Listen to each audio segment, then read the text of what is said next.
maareeyaha guud ee wakaalada horumarinta wadooyinka Somaliland Engineer Mawlid oo maanta kormeer indha-indhayna ku sameeyay goobaha ay ka socoto wadada isku xidha gobolada Sanaag iyo Togdheer qaybteeda barkada Cali Xirsi iyo Daadere ayaa halkaasi waxa uu warbixina kaga dhageystay injineerada gacanta ku haya shaqadaasi oo ka mid yahay maamulaha madaxa mashruuca wadada Ceeri Gaabo Engineer Buraale iyo sidoo kale shaqaale weynaha wakaalada horumarinta wadooyinka RDA waxayna shaqaaluhu sheegeen wadadu inay hadda meel fiican oo gabagaba marayso intii daamurku soo gaarayna ay wax badan dhaqaaqeen waxana hadaladoodii kamid ahaa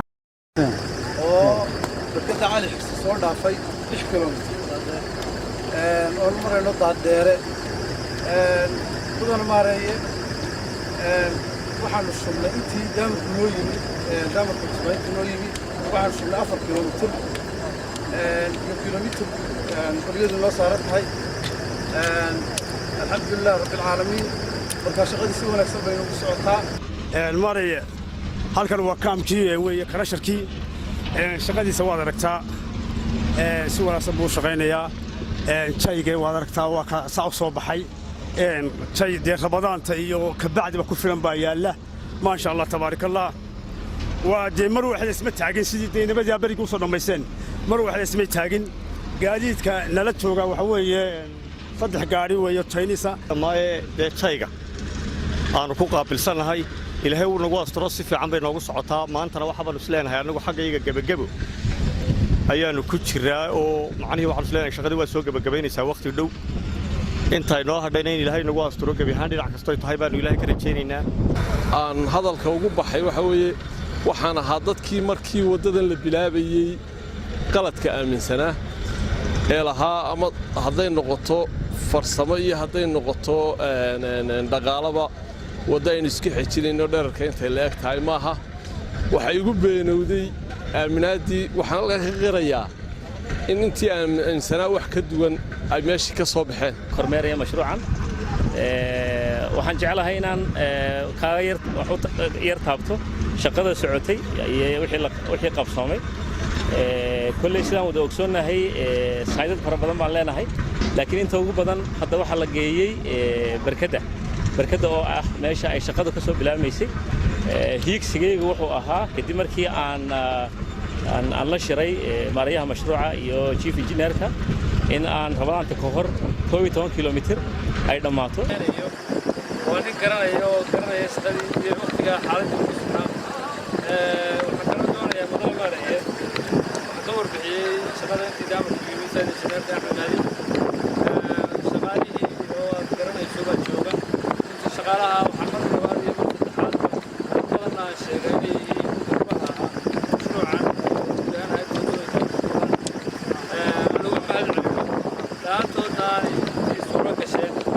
waxyaabaha mashruuca laga faa'iiday waxyaabaha kowka wax ka mid ah in dad xirfad leh runtii gaadiidka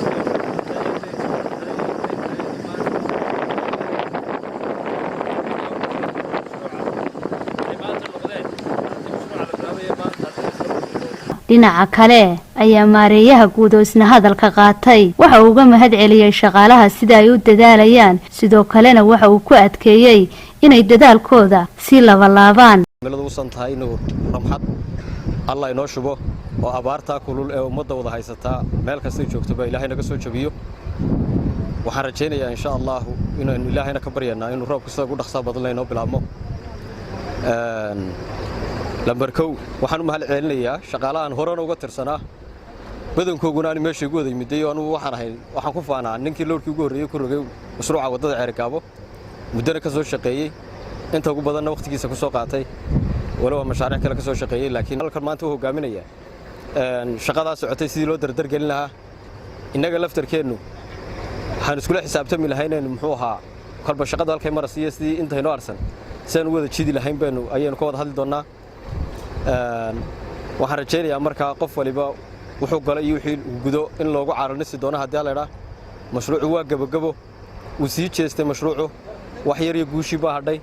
waxaan rajaynayaa in guntiga dhiisha la iska dhigo haddii la yiraahdo